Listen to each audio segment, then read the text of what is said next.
चलिए शुरुआत करते हैं उद्देशिका और उसकी विशेषताएं। किस वाद में यह कहा गया कि संविधान की उद्देशिका उसका अंग नहीं है, यानी कि उद्देशिका जो है वो संविधान का अंग नहीं है। यह कहा गया था बेरुबारी बाद 1960 में। ठीक है, संविधान निर्माताओं के विचार को जानने की कुंजी किसे कहा जाता है? तो संविधान निर्माताओं का जो विचार था इसे हम संविधान निर्माण के तहत देखेंगे तो उद्देशिका में से ये प्राप्त होता है कि संविधान के जो निर्माता थे उनका विचार क्या था।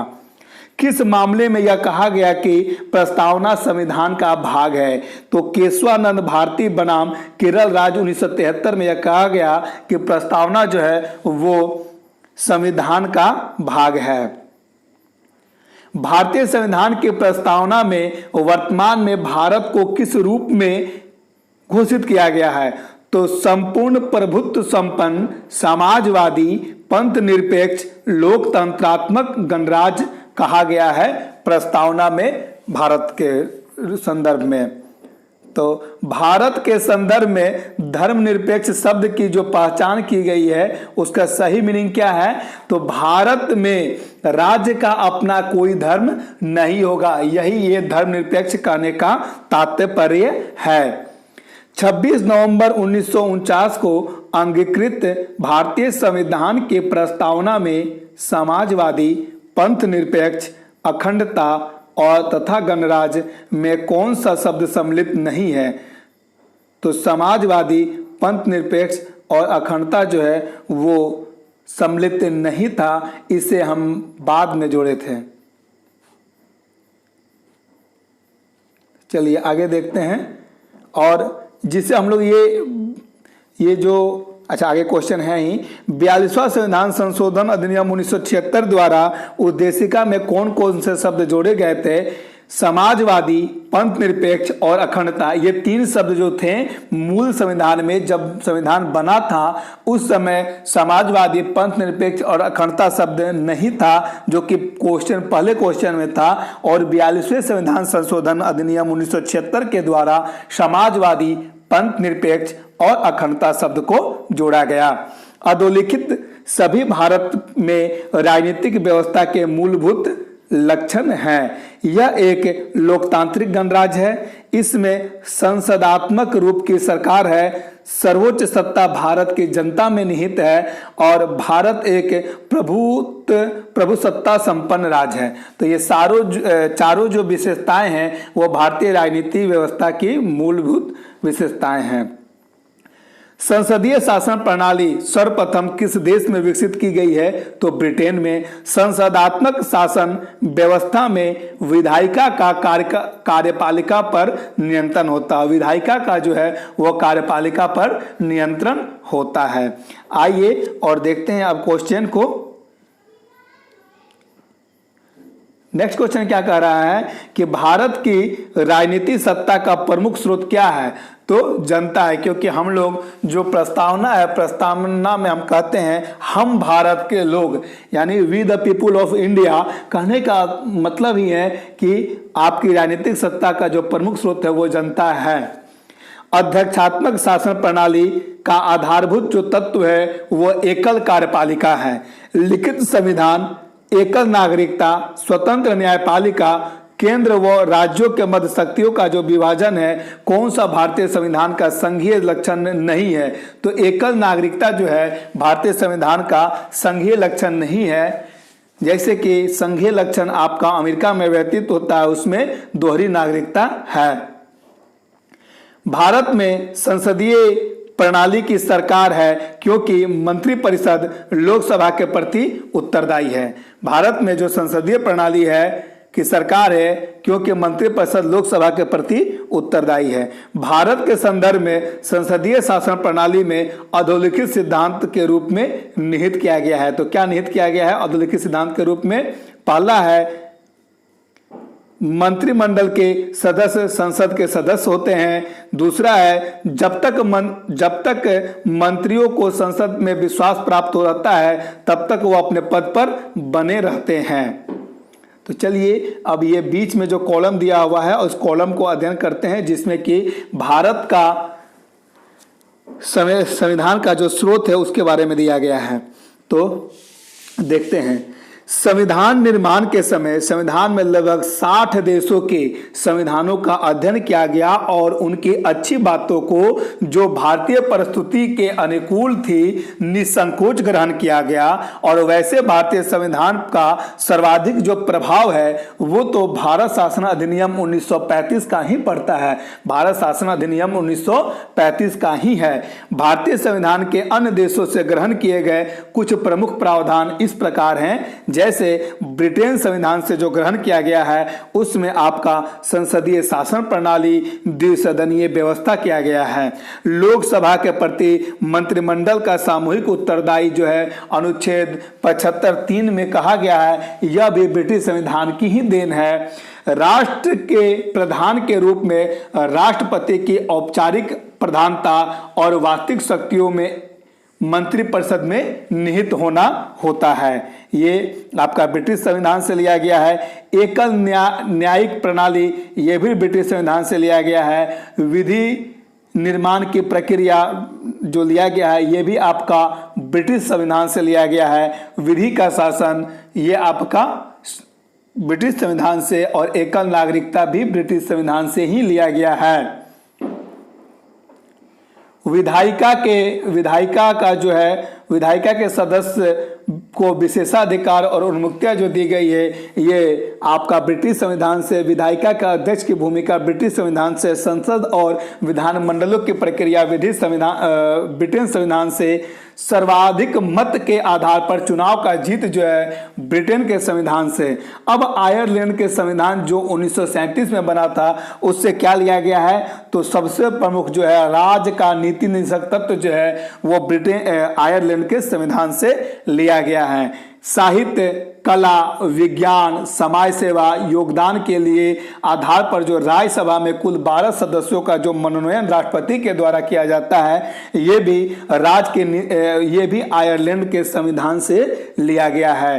राष्ट्रपति का जो निर्वाचक मंडल होता है ये भी निर्वाचन की जो पद्धति होती है और मंडल जो होता है वो भी आयरलैंड के संविधान से लिया गया है।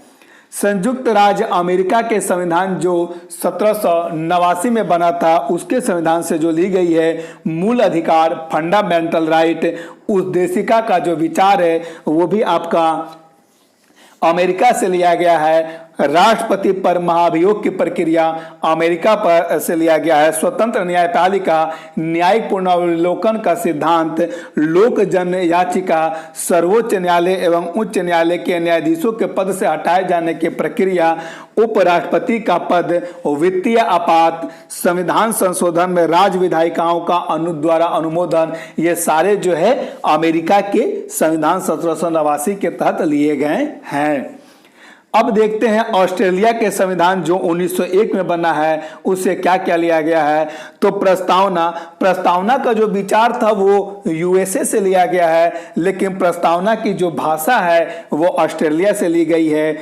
सूची में जो 3 प्रकार की सूची होती है, राज्य सूची, केंद्र सूची और समवर्ती सूची, तो यहाँ पे जो समवर्ती सूची का विचार है वो ऑस्ट्रेलिया के संविधान से। केंद्र राज्य का जो संबंध है वो ऑस्ट्रेलिया के संविधान से। शक्तियों का जो विभाजन हुआ है राज्य और केंद्रों के बीच में वो भी ऑस्ट्रेलिया के संविधान से।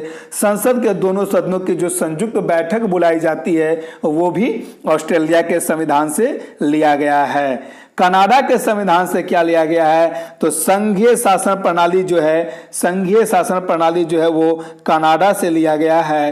राज्यपाल द्वारा राष्ट्रपति के विचारार्थ और विधेयक सुरक्षित रखना, ये भी कनाडा से। सशक्त केंद्र कनाडा से। अवशिष्ट शक्तियों का जो सिद्धांत है वो भी कनाडा से। राज्यों में राज्यपालों की केंद्र द्वारा नियुक्ति जो है वो कनाडा से लिया गया है। और उच्चतम न्यायालय का परामर्श न्याय निर्णयन, ये भी जो है कनाडा से लिया गया है। तो कनाडा से आपका राज्यों के राज्यपाल के केंद्र के द्वारा नियुक्ति जो होती है वो राज्यपाल की, वो कनाडा से। उच्चतम न्यायालय का परामर्श न्याय निर्णयन जो होता है वो भी आपका कनाडा से लिया गया है। और जापान के संविधान से क्या लाया गया है, तो अनुच्छेद 21 में वर्णित विधि द्वारा स्थापित प्रक्रिया, अकॉर्डिंग टू द प्रोसीड्यूर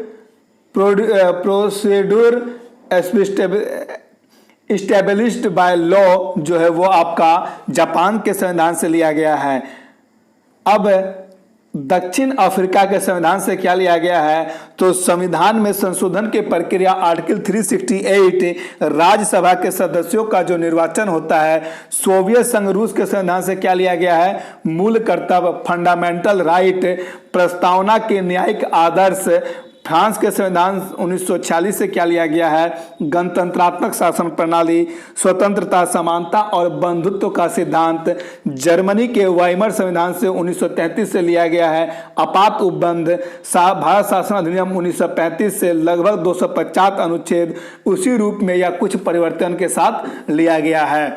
ये जो है आपके संविधान का जो स्रोत है, स्रोत में जितने देशों के संविधान का अध्ययन करके और उससे जो अच्छा जो कि भारत के परिस्थिति के अनुरूप था उसे लिया गया है। चलिए आगे देखते हैं और देखते हैं क्या, तो अध्यक्षात्मक जो शासन प्रणाली होती है उसकी मुख्य विशेषता क्या होती है। कार्यपालिका का प्रमुख राष्ट्रपति होता है। राष्ट्रपति अपने मंत्रिपरिषद का चयन स्वयं करता है। राष्ट्रपति व्यवस्थापिका को भंग नहीं कर सकता है। समस्त कार्यपालिका शक्ति राष्ट्रपति में निहित होती है। ये जो है आपका अध्यक्षात्मक शासन प्रणाली की प्रमुख विशेषताओं में से है। भारत में प्रजातंत्र इस तथ्य पर आधारित है कि जनता को सरकारों को चुनने या बदलने का अधिकार प्राप्त है। कथन 1, भारत के संविधान में एक संघीय प्रणाली का प्रावधान है, कारण उसने एक बहुत शक्तिशाली केंद्र की रचना की है। तो जो कथन और कारण है ये दोनों सही है, और लेकिन इसका जो कारण है वो कथन को सही स्पष्टीकरण नहीं कर पाता है। यानी कि भारत के संविधान में एक संघीय प्रणाली का प्रावधान है, उसने एक बहुत शक्तिशाली केंद्र की रचना की है, ऐसा नहीं है, क्योंकि यहाँ पे राज्यों को भी कुछ अधिकार दिए गए हैं। अब देखते हैं क्वेश्चन नंबर दूसरे में आते हैं और देखते हैं भारतीय संविधान अर्ध संघात्मक है। कारण क्या है, भारतीय संविधान न तो संघात्मक है न ही एकात्मक है। ए और आर दोनों सही है और आर ए की सही व्याख्या करता है कि भारत का जो संविधान है वो अर्ध संघात्मक है, क्यूसो फेडरल है, क्योंकि भारतीय संविधान न तो संघात्मक है और न ही एकात्मक है। किसका कथन है कि भारतीय संविधान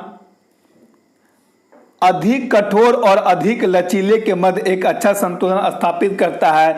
ये कहने वाले हैं केसी वियर के द्वारा कहा गया है कि भारतीय संविधान अधिक कठोर और अधिक लचीले के मध्य एक अच्छा संतुलन स्थापित करता है। यह किसने निर्धारित होता है कि भारत का संविधान एक परिसंघीय संविधान है? तो केंद्र और राज्यों के बीच शक्तियों का जो वितरण है उससे यह निर्धारित होता है कि भारत का संविधान एक परिसंघीय संविधान है, क्योंकि यहाँ पे शक्तियों का डिस्ट्रीब्यूशन केंद्र और राज्यों के मध्य किया गया है। भारत एक गणतंत्र है, इसका अर्थ क्या है? भारत एक गणतंत्र है, इसका अर्थ है भारत में वंशानुगत शासन प्रणाली नहीं है। राज्यसभा के गठन में प्रतिभा, अनुभव और सेवा से प्रतिनिधित्व देने की जो भारतीय संविधान निर्माण की है, किस देश से प्रभावित है? तो आयरलैंड के संविधान से प्रभावित है। किसने कहा था कि भारत अर्धसंघात्मक राज्य है? केसी व्हीलर ने। कथन, भारत का राष्ट्रपति परोक्ष निर्वाचित होता है। भारत के संसदीय प्रणाली को गणतंत्रात्मक के साथ जोड़ा गया है। कथन ए और आर दोनों सत्य है और आर ए का सही मान स्पष्टीकरण है। भारत के संविधान का संघीय लक्षण क्या है?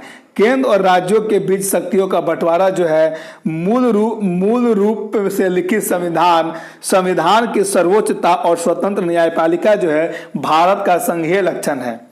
तो भारत का संघीय लक्षण में क्या है? केंद्र और राज्यों के बीच शक्तियों का बंटवारा, पूर्ण रूप से जो लिखित संविधान है, संविधान की सर्वोच्चता और स्वतंत्र न्यायपालिका जो है आपका संघीय होने का लक्षण है।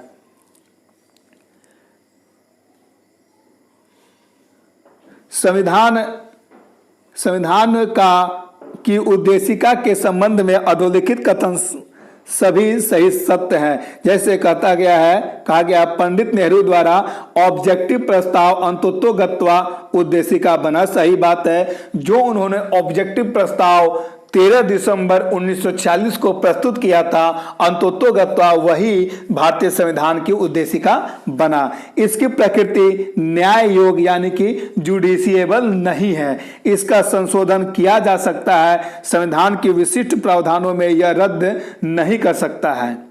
चलिए आगे चलते हैं और देखते हैं भारतीय संविधान की प्रस्तावना में जिन आदर्शों या उद्देश्यों की रूपरेखा दी गई है उनकी व्याख्या मूल अधिकारों, राज्य के नीति निर्देशक सिद्धांतों और मौलिक कर्तव्यों का अध्ययन है।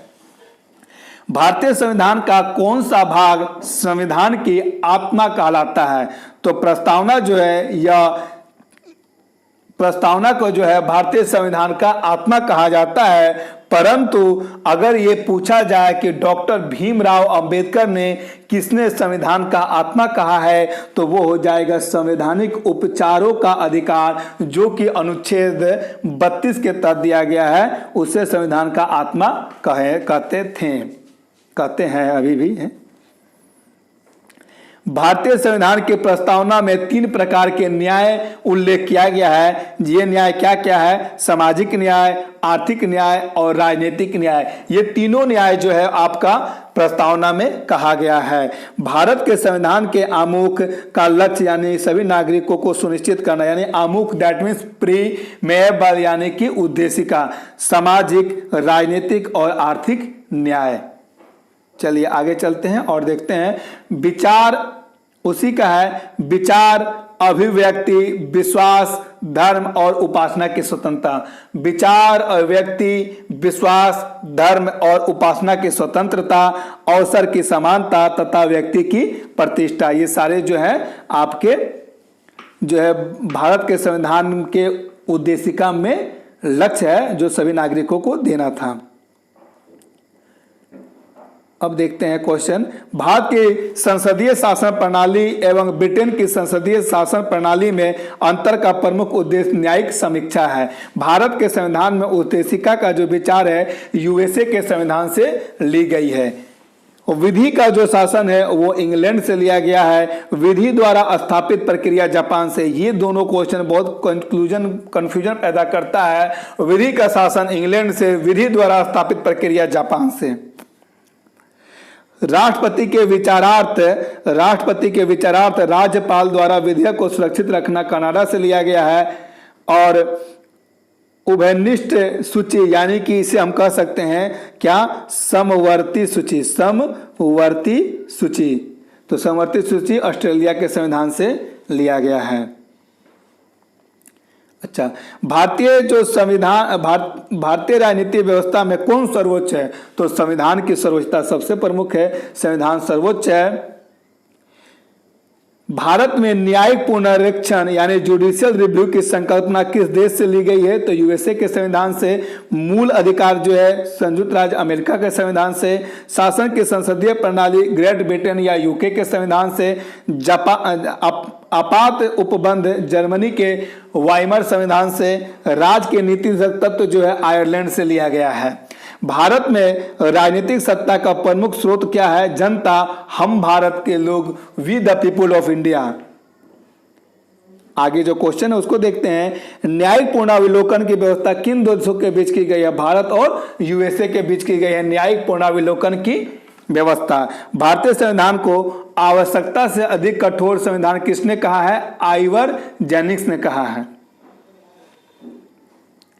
आगे चलते हैं और देखते हैं क्या, भारतीय संघ को सहकारी संघवाद किसने कहा है? जी आइंस्टीन के द्वारा भारतीय संघ को सहकारी संघवाद कहा गया है। लिखित संविधान का प्रारंभ किस देश से हुआ है? अमेरिका से हुआ है। भारतीय संविधान में मौलिक कर्तव्य का जो विचार लिया गया है वो रूस के संविधान से लिया गया है। और इस तरह से आज हम लोग उस देशिका और उसकी विशेषताओं का भी अध्ययन किए और संवैधानिक विकास के तहत जो कुछ क्वेश्चन छूट गए थे उसका भी हम लोगों ने अध्ययन किया। और ये एक वन लाइनर फॉर्मेट में है, ये एक आपका क्विक रिवीजन के तहत बनाया गया है जो कि आपकी आगामी एग्जामिनेशन के लिए काफ़ी ही महत्वपूर्ण है।